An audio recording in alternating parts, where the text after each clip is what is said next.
Welcome to the hottest real estate topics on the planet, keeping you up to date with all the creative ways to buy and sell real estate without bank qualifying, so anyone can build real income starting today. Here is another great show with Dealmaker Bill and Pete the Rookie.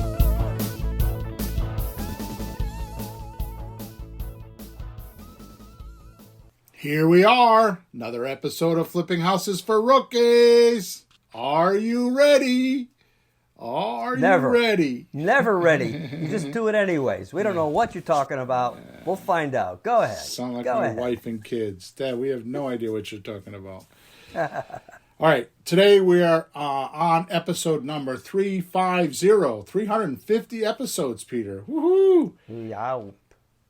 The title of today's episode is Funding Creative Real Estate Deals in Today's Economy. Funding creative real estate deals in today's economy. Okay. Here's the description. The number one barrier most rookies think of when getting into creative real estate is how they will fund their deals. If this is happening to you, then this single podcast is going to jumpstart your ability to close deals quickly and easily without using your own money, applying and getting bank loans, or even asking your seller to finance it. If you don't want them to. I'm going to do that again. I put a comma in there for some reason. I don't know why.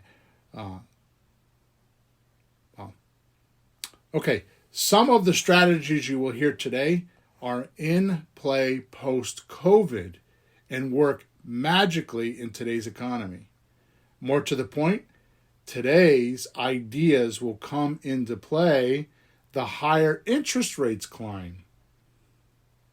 Just like in the 70s when rates were as high as 18%. So our plan today is to equip you with not one, but several approaches to finance your deals once you find them. What you will soon realize is the more choices you have in your back pocket to finance deals, the more relaxed you will be and the more deals you will make. So let's go over the possibilities for you to find those creative deals and become financially free. I can't wait to see what I wrote because I wrote this like 2 weeks ago. Okay. You know, it's funny. You say 18% on the mortgage. People think, oh, he's exaggerating. No, it was. I was there. 18%. Right. And we complain about 7 now. Can you imagine 18%? I can't imagine. I was there too. Yeah. Well, at least on the one hand, the prices were lower. You could get a house for $30,000, $40,000, $50,000. Right. So 18% of something small isn't horrendous. So true. And which is, the prices are so high now, the banks really shouldn't need that much interest because that's pretty good bucks if you think of it that way. Yeah. Yeah, I was just refinancing a line of credit that I have from 7 down to 4 something. And it's like, oh, well, it's a little better, but at this, there's not much left. It's not a big deal when there's not a lot of, principal there to kill you. Anyways, tell us what you're going to say today. So let's do our housekeeping first. So first thing you should know is we record this podcast every Thursday morning, 9:30 a.m. Eastern Standard Time. We know it's not a good time for most people because they're working, but that's how we've managed to get 350 podcasts because it fits into our schedule. So sorry about that. But if you happen to sneak away from work or you want to listen on your phone, you can go check us out because we live stream on Facebook, on YouTube, and on Twitter. So you can check us out just by going to one of those platforms, type in Flipping Houses for Rookies, and you will find us. Then you could, in wherever section they allow you to type, you can ask your questions. Please only ask questions pertaining to the podcast or the topic we're on because we have a short amount of time. Well, I think it's a short amount of time. Most people think an hour is a long time because they don't listen to the whole podcast because they don't have an hour. Anyways, and I know because I can see the stats. But we try to do half-hour podcast, and I think we robbed you too much. So I'd rather do the hour podcast, give you all the information, excuse me, and have you watch, stop and start it whenever you can listen to it. In any event, we record it on Thursday morning. If you have questions, you can put them in the chat or in the section wherever you're watching us or listening to us if you're on the live stream. If not, you can go to WhatsApp Messenger. You can search for Let's Talk Real Estate. We have a group there. It's not a huge group, but it's a very cool group because there's a lot of active people in there. It's like-minded people, just like Napoleon Hill said, which I'll have to tell you that later, Peter, because I'm back into Napoleon Hill. I just ordered Bill, a couple more I books. can tell you are. I've been reading it as well. Oh, have you? Yeah. Good. Yeah, it's an amazing book. It's not how to get rich. It's how to think Yeah. and grow rich. It's really phenomenal because it applies to any part of life. I actually ordered some of his other books. So he's got 3 or 4 other books. So anyways. That's interesting. So you could go to WhatsApp Messenger and you could go in there. It's kind of like the reason why I talk about Napoleon Hill is because he talks about a mastermind group, and that's a perfect place for you to do that. Or you can go to flippinghouses4rookies.com and you can send me a support ticket there. If you want to speak to me or Peter personally, I answer them and I can pass any message on to Peter if you so desire. Lastly, inside of the description, there's a link there. That link is always pertaining to this podcast or some other tools or something that will help you attain whatever we're doing easier and quicker. Realize when we do the podcast, we're just telling you what to do. We don't always tell you how to do it, and the links in the chat are the how-to stuff. So if you want to get into the details and know how to do more, I usually put something in the link so that you can get the details. All right, now we're done with that. I always dread that part of it. We should make a video commercial. Because I thought of last week. Yeah. It's always the same, right? Yeah. So we should make a little video recording and just plug her in with a little music background, some dancing girls. Be lots of that's fun, all Bill. I need to do is explain to my wife that we're videotaping dancing girls, Peter. Yeah, well, at least you have an excuse Have this you time. have you met Pamela before? Before you ask. Yeah, I know. All right, But let's this go. time you have an excuse. It's Here we business. go. We're going to start. We're going to get off that topic. Oh, Start a podcast. No credit required. No money down. How to buy a house when you don't qualify for a mortgage. Even if you can't get a major credit card, you can be a creative real estate investor. I even say real estate is made to take money out of it, not put money into it. Maybe you're self-employed, went bankrupt, have a colorful credit history, or no credit at all. Live on disability checks or unemployment. Maybe you just got out of jail and can't get a bank loan. But you can still buy a house. Who would think? And make money now, make money monthly, and make money later.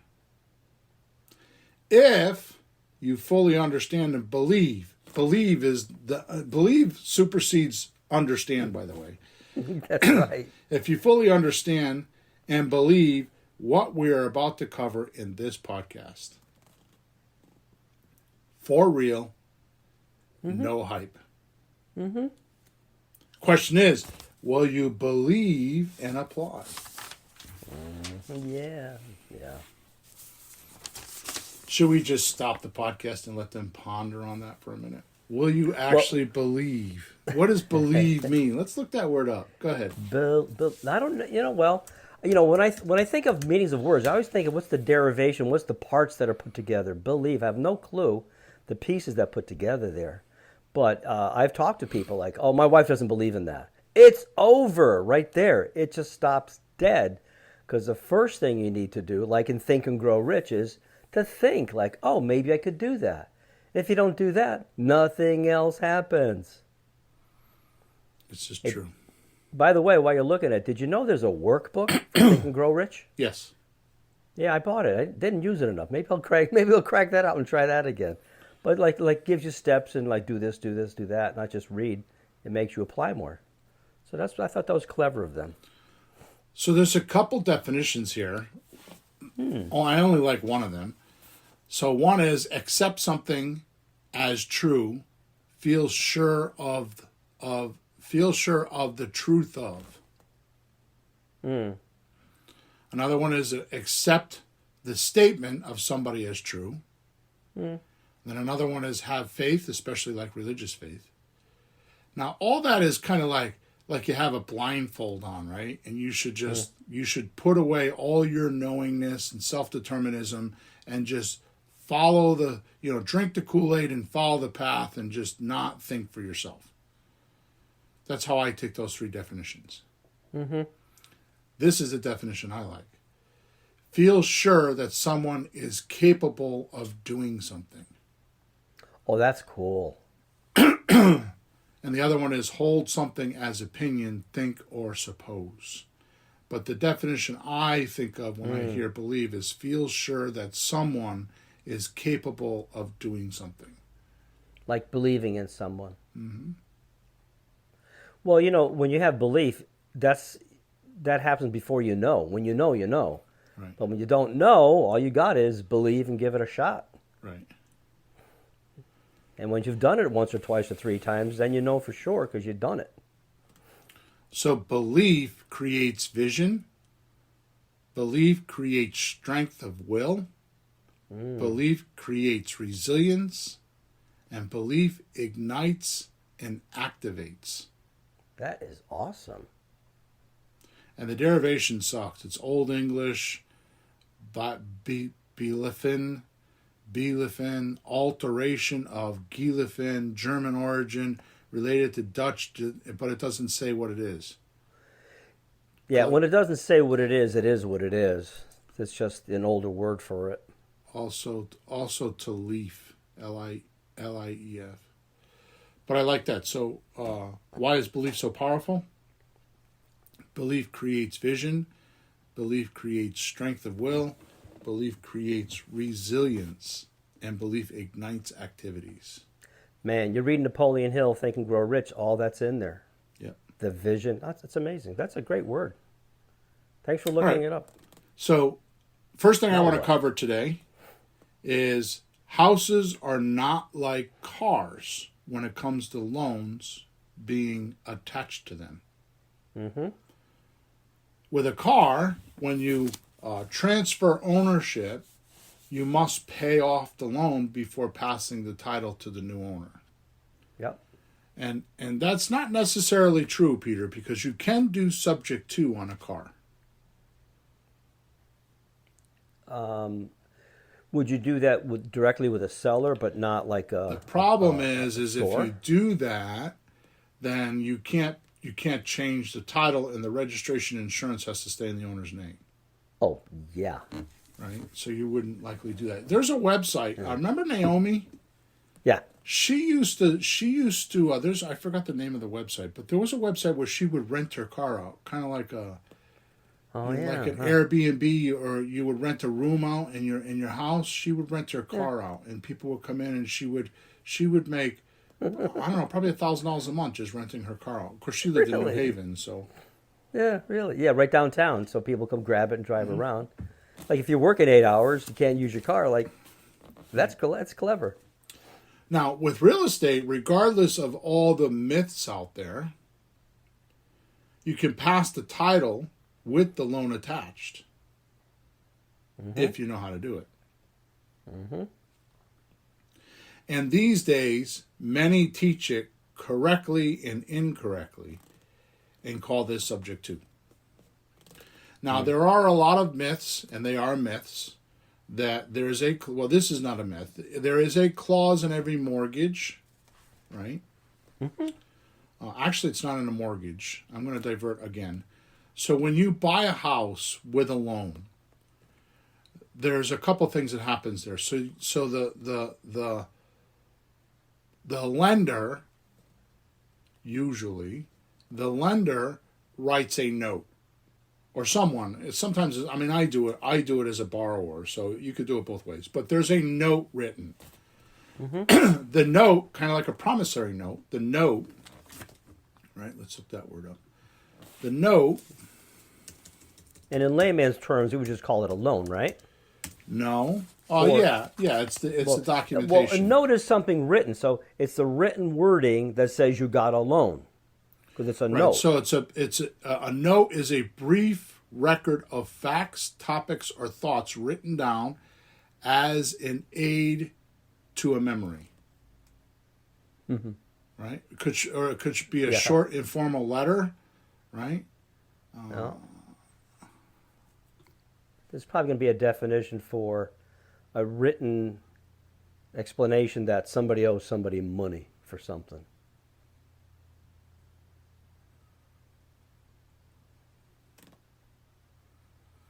Yeah, it's Yeah, like no- what you said. It's a record in writing. Is pretty much. There's not.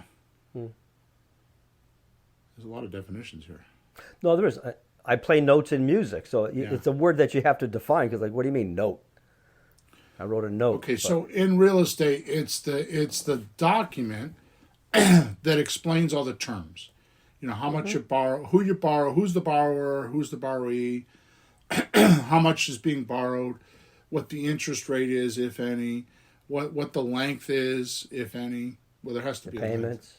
payments. The payments, and then there's a Interest. lot of jargon, legal jargon, like, you know, if you default, what happens? You know, if someone defaults, what happens?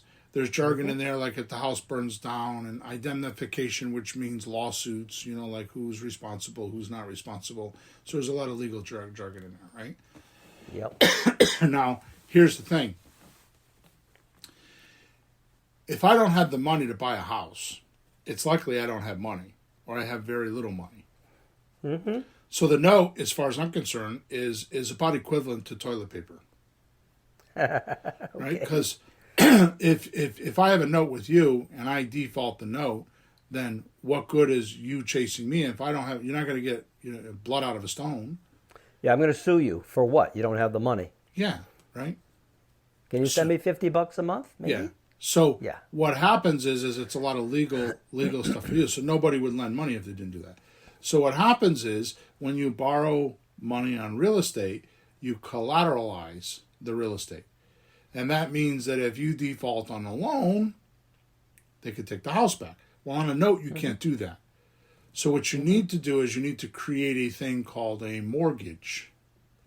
And the mortgage is the bridge between the note and the real estate. Yep. The mortgage is what allows the collateral to happen. So the mortgage is not, most people think the mortgage is the note, Yeah. but it's not. The note is the delineation or the clarification or the writing down of all the rules and regulations.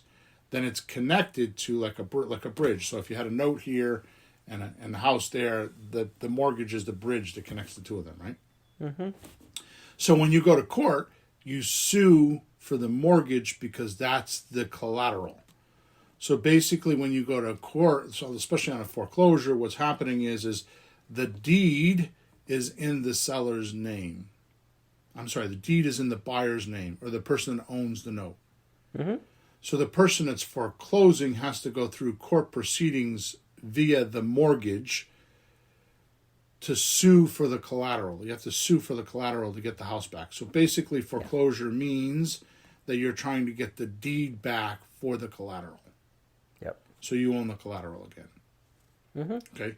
So what I'm saying is that subject to is confusing because there is a clause in the note that says due on sale clause.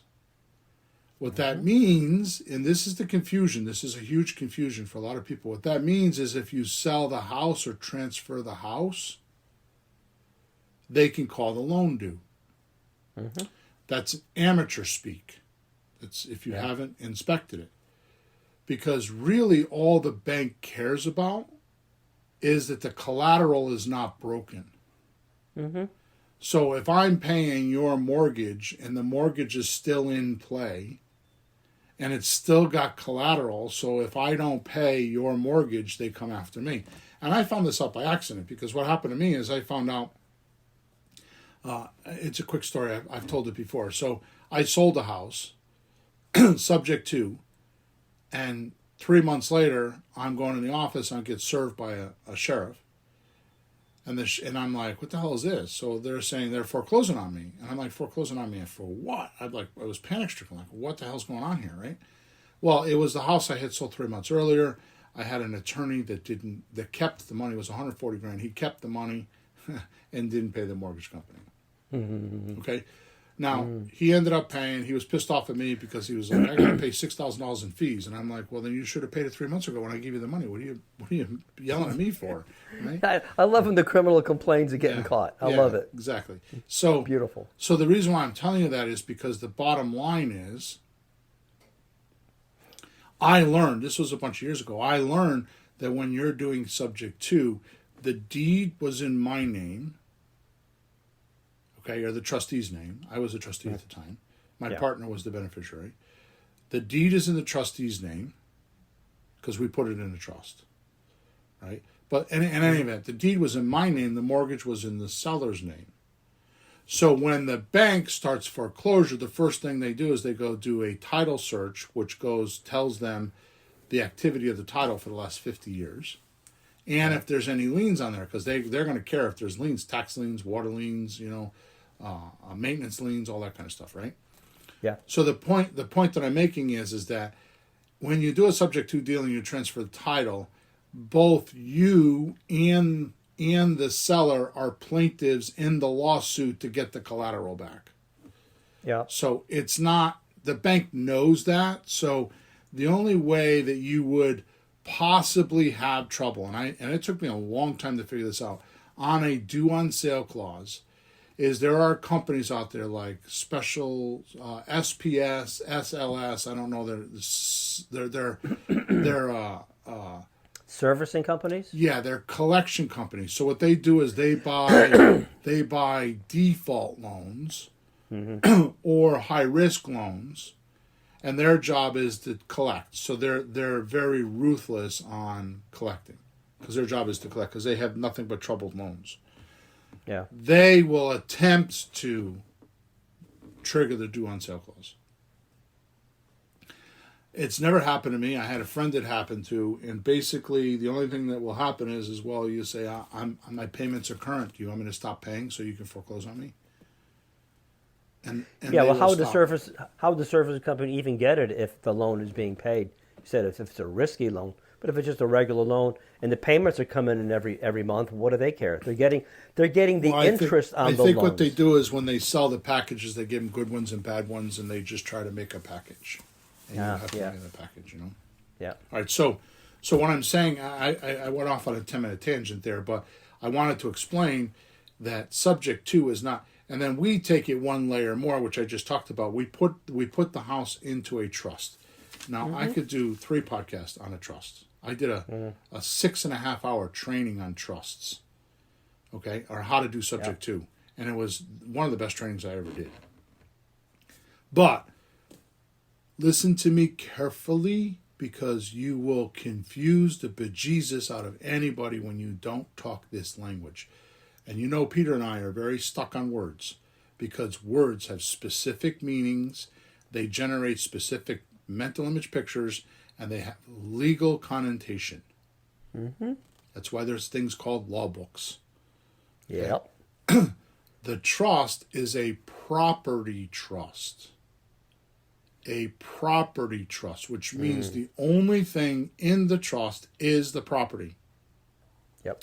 You go to any lawyer and say, I want to do subject to, and I want you to make me a trust, and their heads will spin. They'll tell you, well, it could be all the way from $15,000 down to $1,500, depending on the attorney's understanding of a trust. And I promise you, 98% of them have no clue what they're doing when it comes to trusts.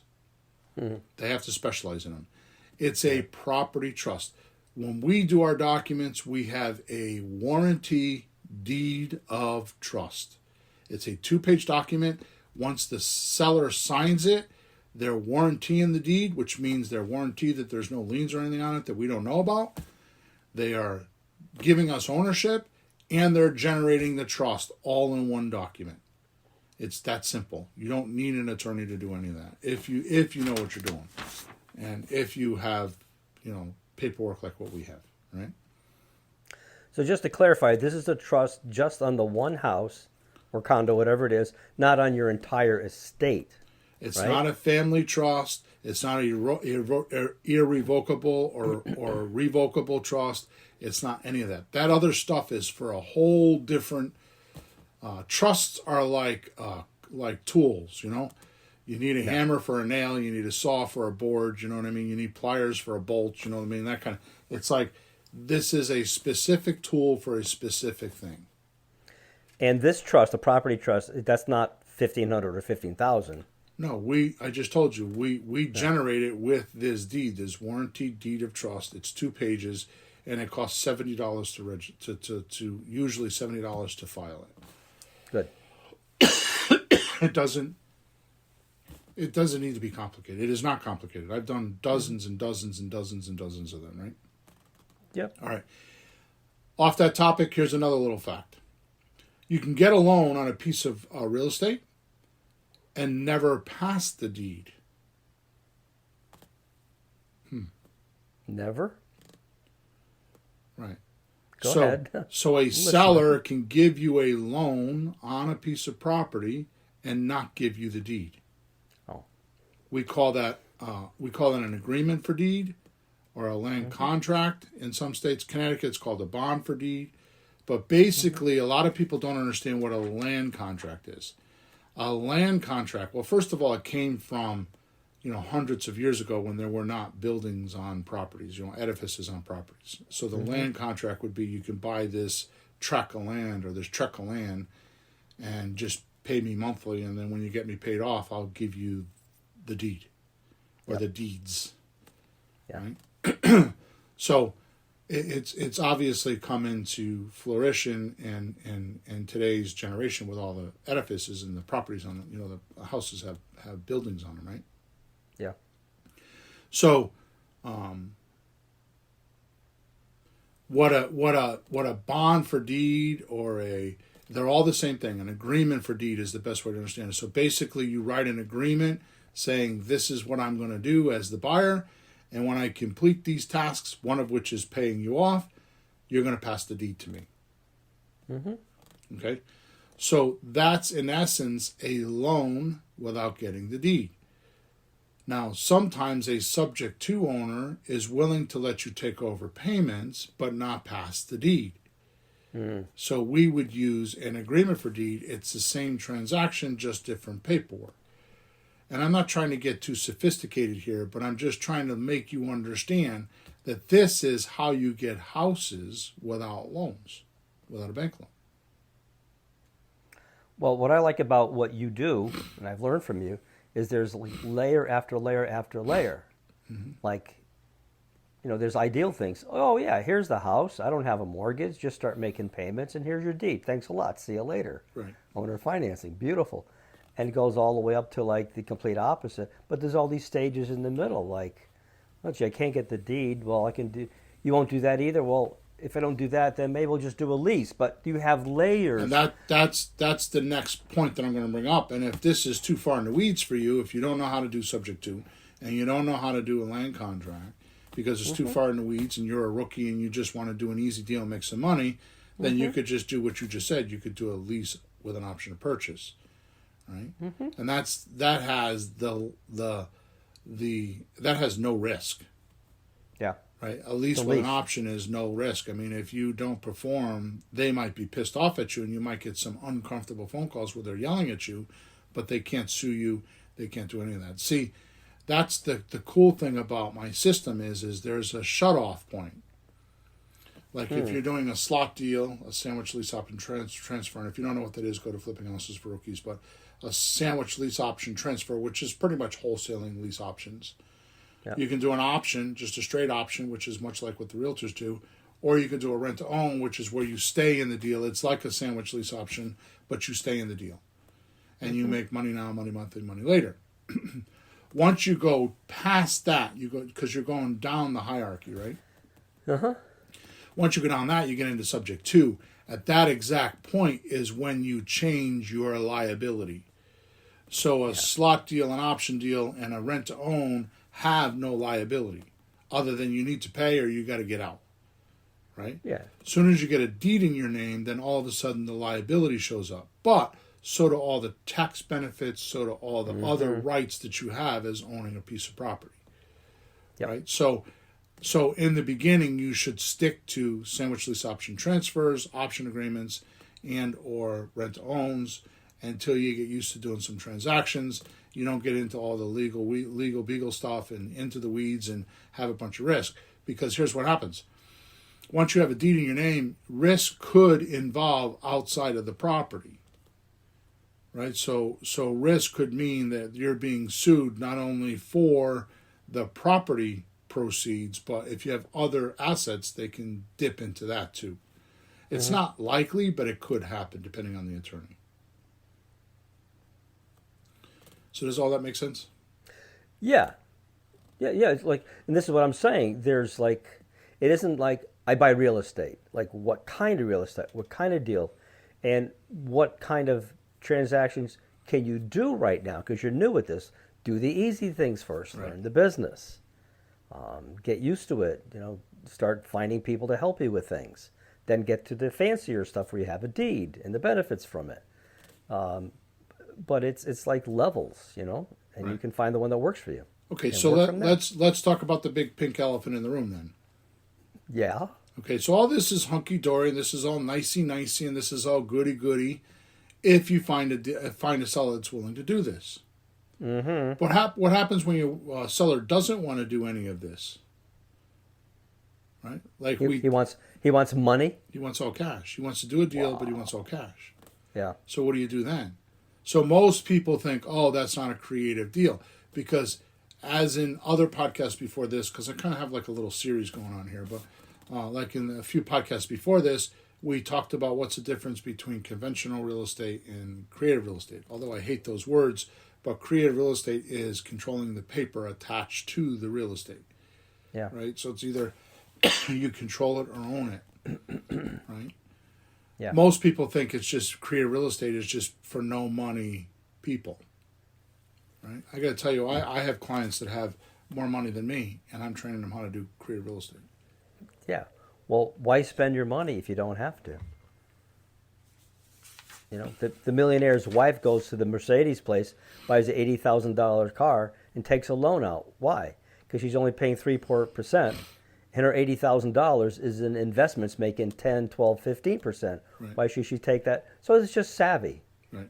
Use your money wisely. So what do you do when a seller says, I don't want to do payments, I want to sell all cash?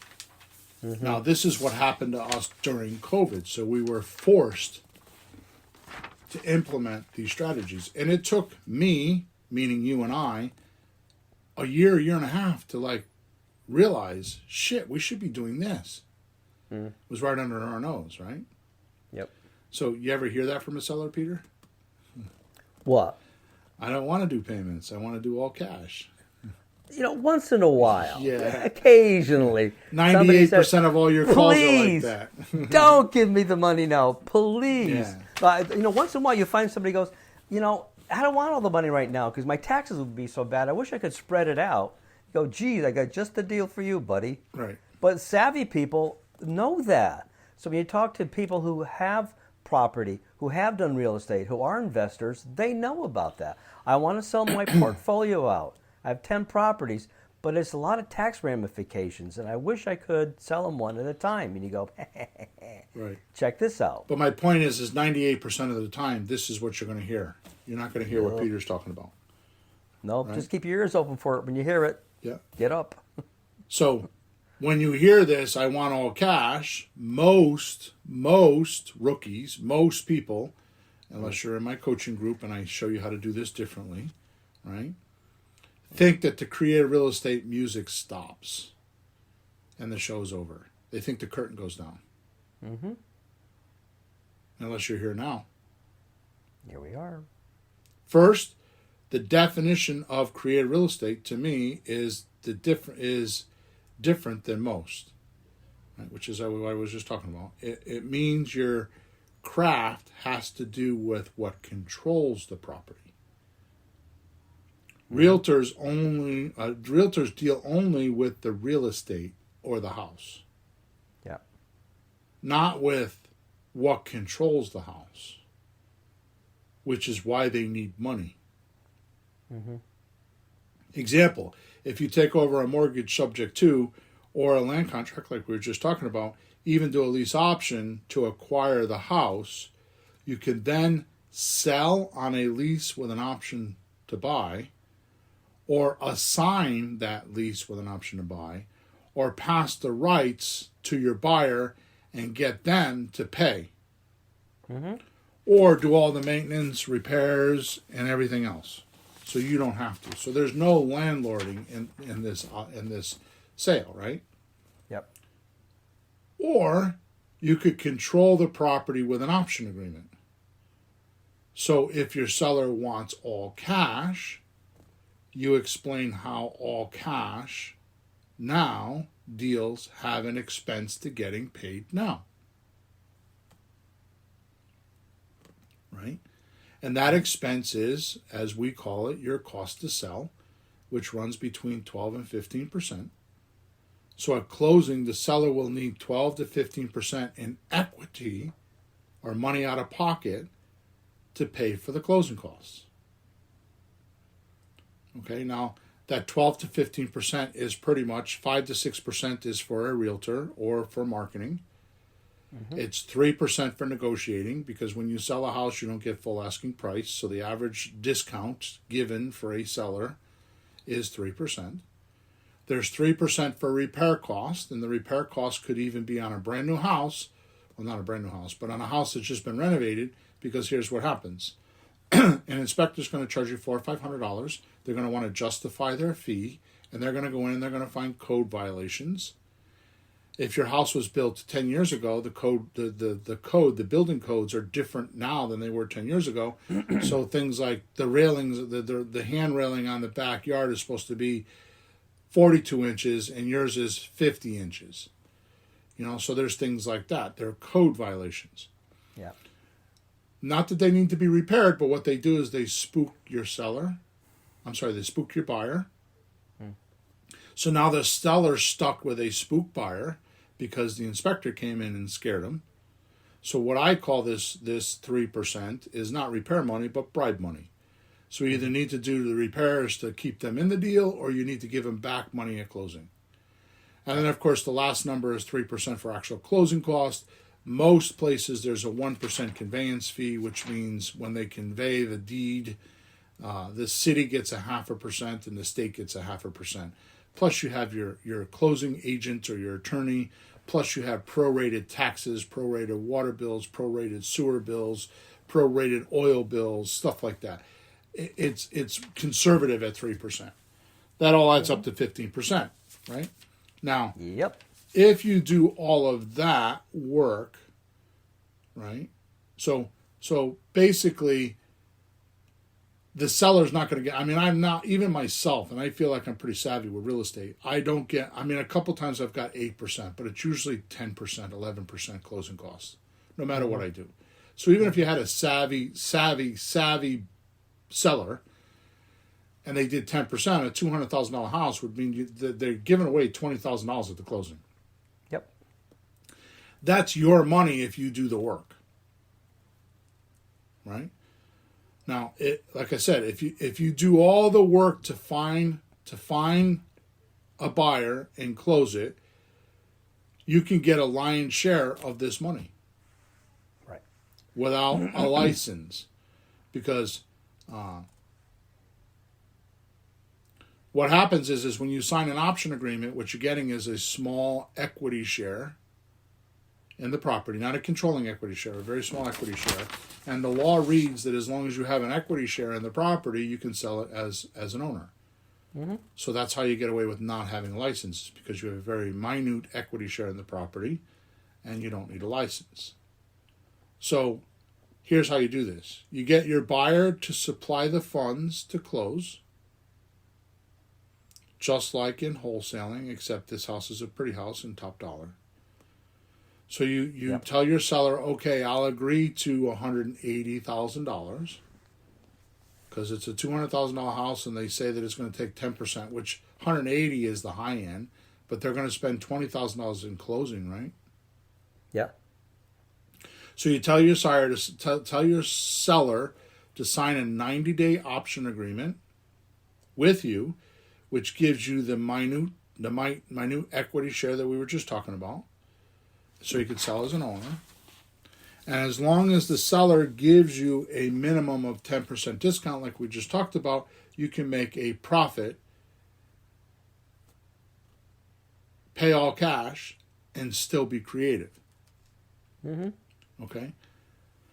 Plus, you're only asking for 90 days to find a buyer, not 6 months like the realtor. That's right. So basically, here's what happens: if you had an option agreement for $180,000, which would be ultra, you could do better than that. You could definitely do 170, 175. Mm-hmm. But to be ultra conservative, it's 180. If all the houses around there are selling for 200 plus, 205, 195, and you come out of the chute with a price of 185 or 187, would you get attention? Oh yeah. Especially nowadays. If the house is equivalent to the other houses. I mean, obviously, if it's an ugly house, you don't want to do this with an ugly house. You're doing it with a pretty house. Here's what I'm talking about. You have an option agreement for 180. You go sell it for 187 or 185. You make $5 or $7 grand for doing the transaction, and you'll probably get a bidding war or some sort of because it's below market value by 8%. Now, here's the thing. Most will ask, well, why aren't you going to have closing costs? Yeah, well, the seller's going to have that 3%. That's going to be on the settlement statement, but they're not going to have the rest of it. Yeah. Right? So they're going to pay, they have to pay their conveyance tax. There's no way around that. Mm-hmm. Right? Or if they give you a much more discount, then if they give you a 15% discount, you might agree to pay it for them. Mm-hmm. Right? Because there's enough money for you to do that. Right. Right? So there is going to be about a 3% closing cost when you do this. Okay? And they know that. They're going to have to hire their own attorney. They're going to have to do all this stuff. You can't do that for them. Right? Okay, so the cool thing about this, okay, let me keep going here because I want to add a few things here. So, okay, still, all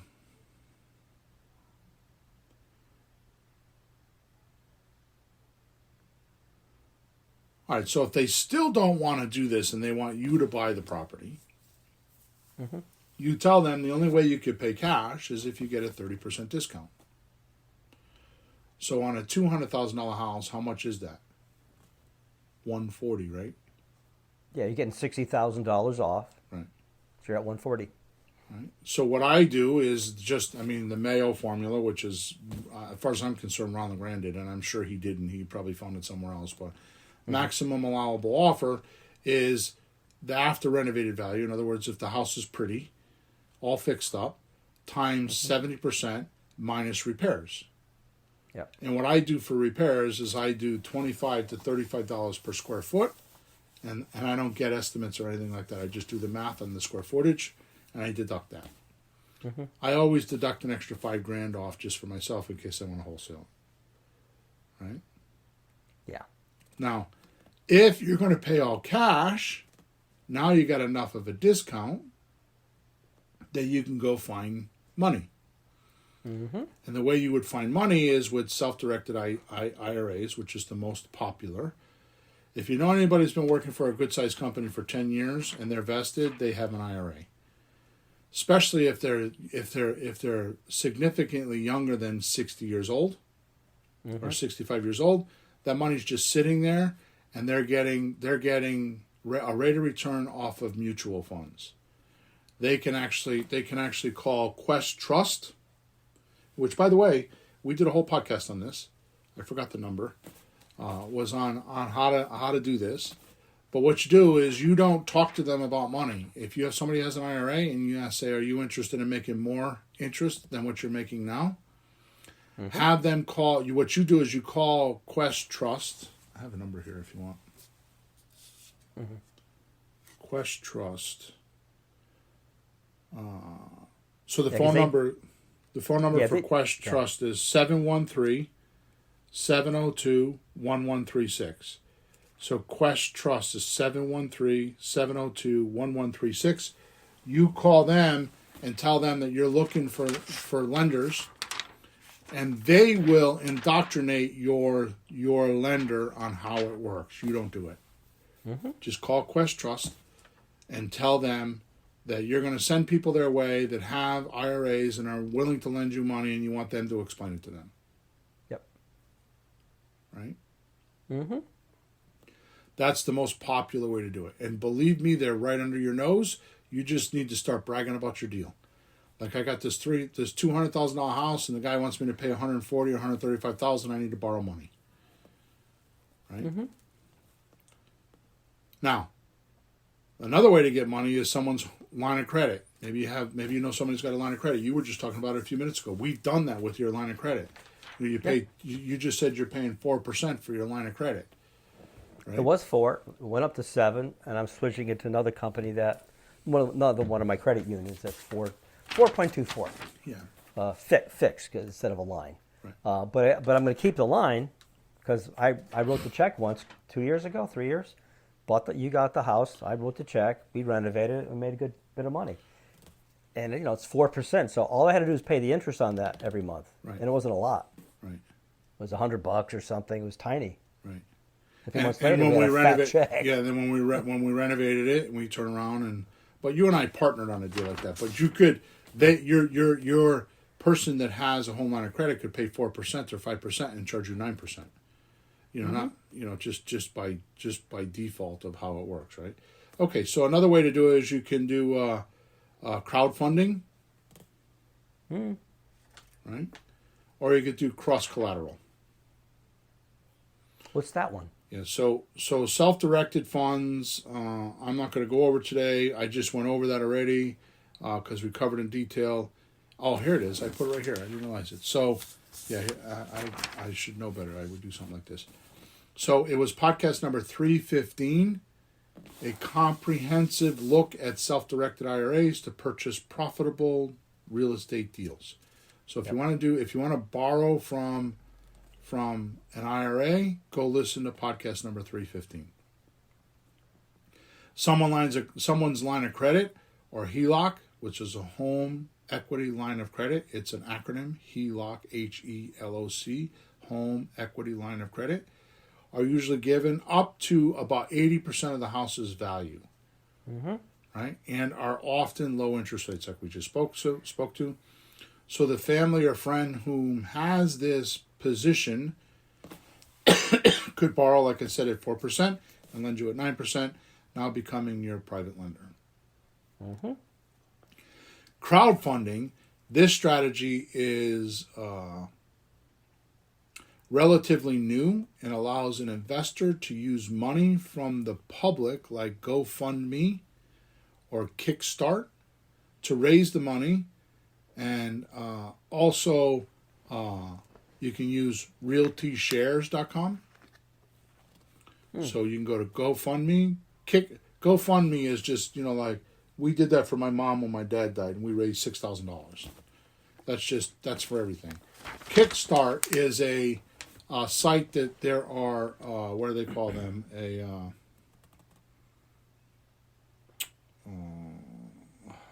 Investor. They're a certain type of investor. I can't think of the name of it.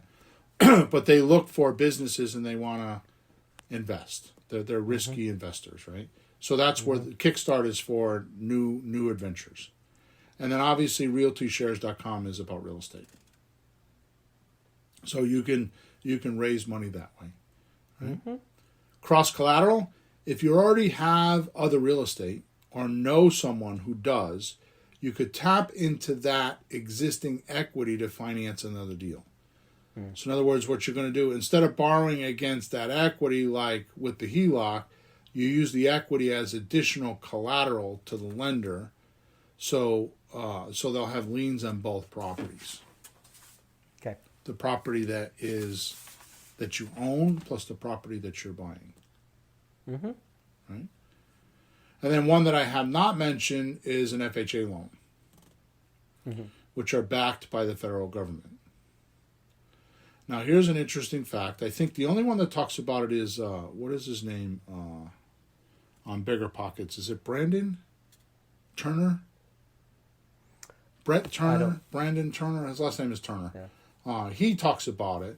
I think he calls it, he's got a name for house hacking or something like that. So basically what you do is you go buy a house with an FHA mortgage, so you need 3% down. Mm-hmm.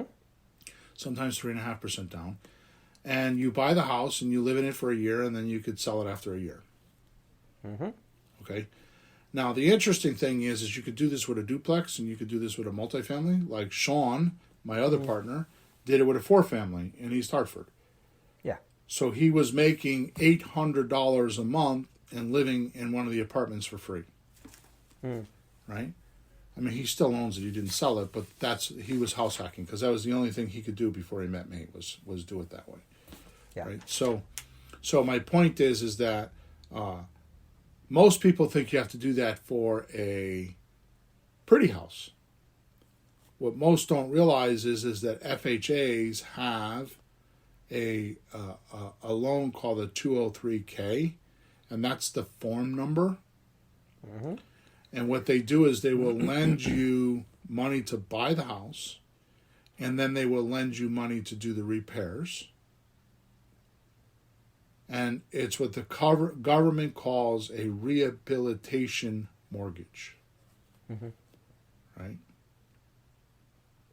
So the interesting thing about 203Ks, which I should probably do a podcast with Jessie, my daughter, because she's pretty good at these. She's done them before. The point that I'm making is that a 203K loan, there's stages, and I have learned through her that if you can do $30,000 or less, it's quick.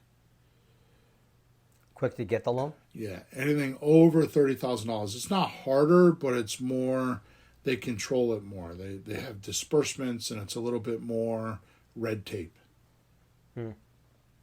Right? Uh-huh. So this way here, you can buy a house cheap because it needs repairs.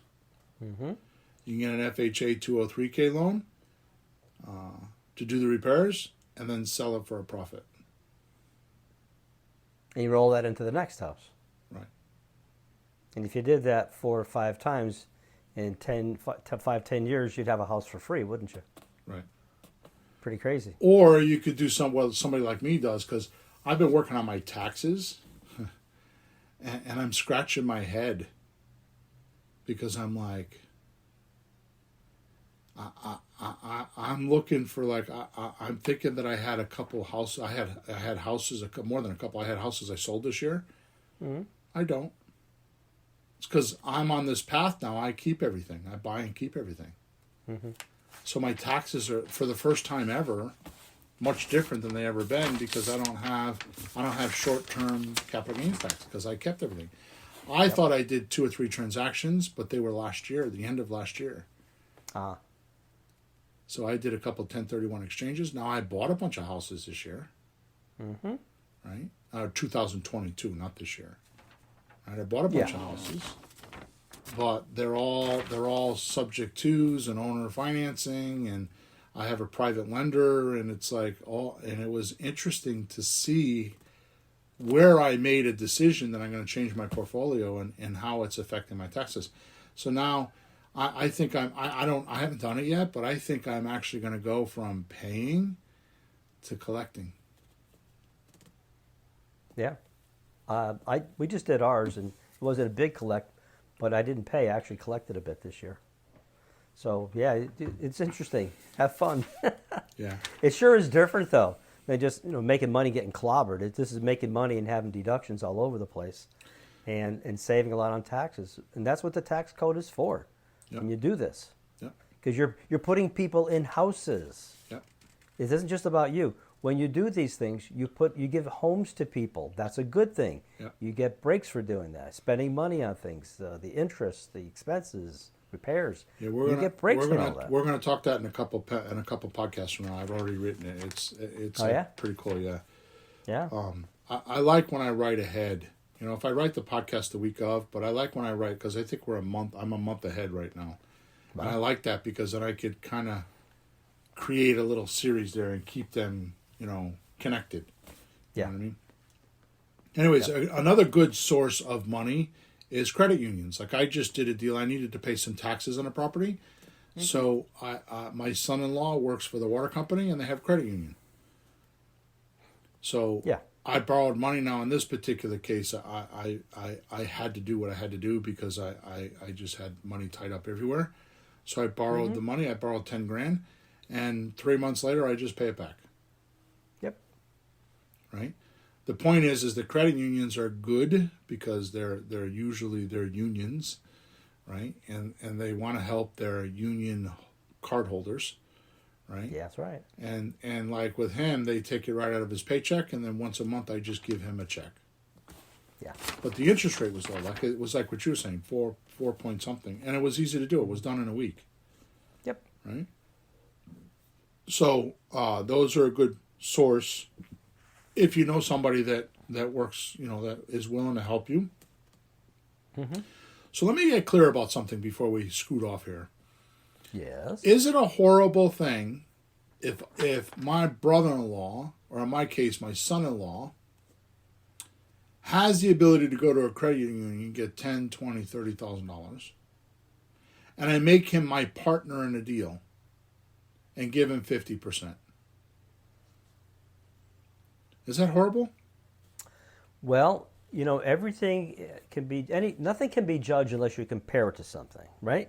Yep. So compare it to the alternative of not doing the deal and making zero. Right.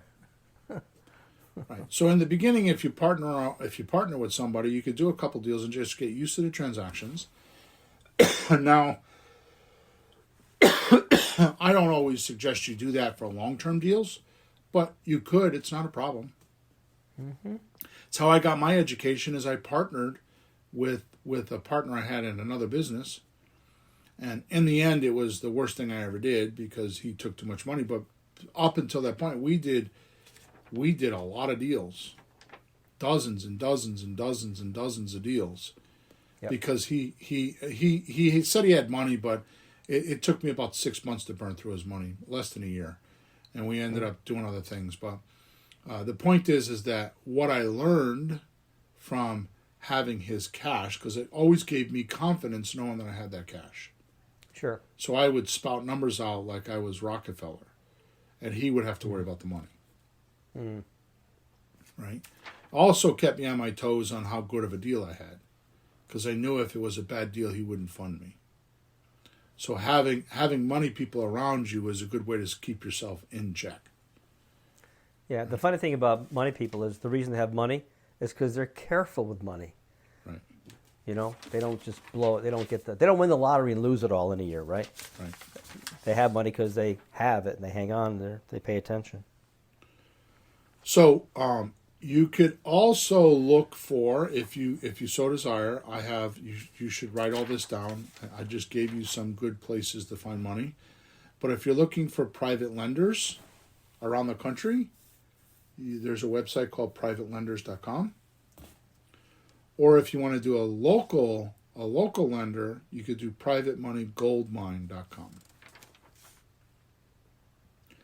So privatelenders.com for around the nation, or you could do privatemoneygoldmine.com.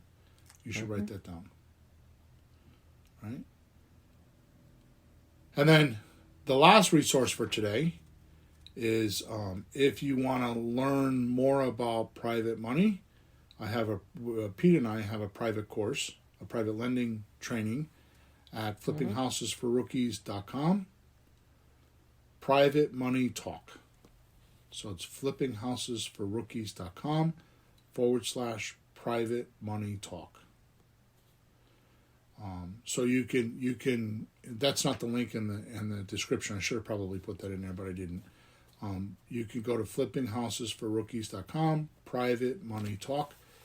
It's a free training that Peter and I did, and we go over all the different aspects of private money, including the 4 or 5 places that you can get money. I mean, I gave you some of them today, but there's more good stuff there.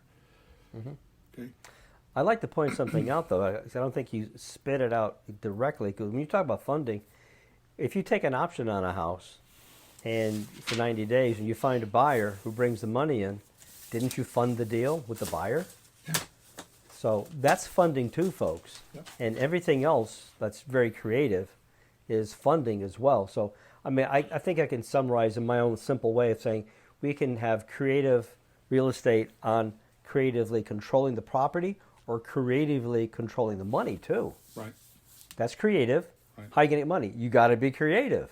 Right. You know, I've asked some of the people that I know, music students of mine, family, they got money and it's sitting there and they don't know what to do with it, but collect tiny, tiny interest. So you could help your family or friends, you know, make more money. This isn't just because we need money because we're poor or anything. This makes them more money. So you're doing them a favor. The hardest piece of real estate that I have to deal with in my entire life is the real estate between your ears. Mine personally? Which is, no, I just mean in general. Yeah, I know. Yeah, yours I know. sometimes, just like you have the same problem with me. But Sure. that's the reason why we started the podcast off with beliefs. Do you believe what we just talked about? Do you believe any of this could be true? All you need to do, and I think I was talking to you. Was I talking to you about this yesterday? What? No, I was talking to Jay yesterday.